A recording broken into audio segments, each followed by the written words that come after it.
તમે વચ્ચેથી કોઈ ખેડૂત ફરી ગયો છે તો એ જમીન અભડાવી નથી ગયો ને, એ જમીન અભડાવી ગયો હોય. એટલે બાપ દાદાની જમીન રાખી જ મૂકવી, વેચવી નહીં. એક ટુકડો તો કમસે કમ રાખી મૂકવો, એક ટુકડો તો કમસે કમ રાખી મૂકો. એમાં 17 જણા નામ ચડાવો, ખેડૂત ખાતેદારની જીવતી રાખવી.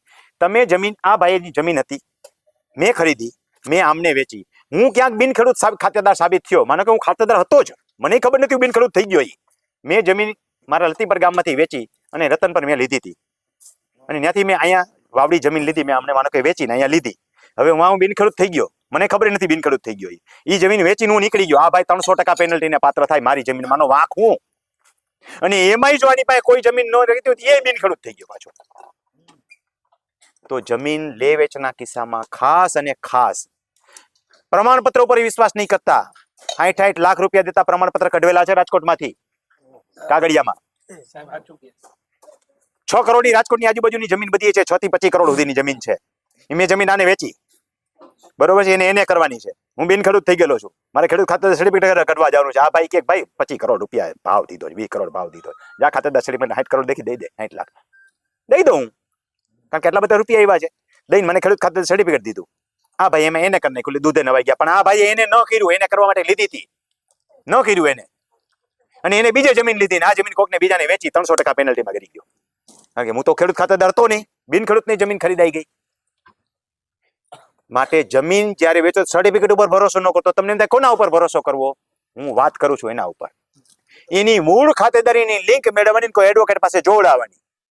ખેડૂત ખાતેદાર સર્ટિફિકેટ ખોટું મળે, લિંક થોડી ખોટી મળે સાહેબ.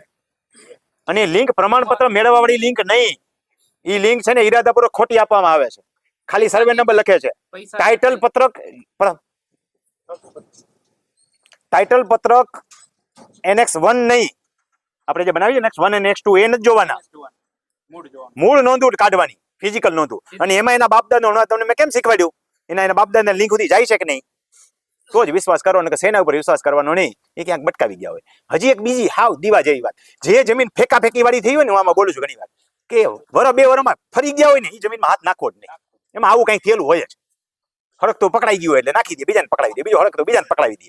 લેતી વખતે નથી ખબર હોતી, વેચવા જાય ખબર પડે છે. તો વેચાણ થયેલી, ખરીદ વેચાણ થયેલી જમીનને હાથ ગણીને ગાળવી.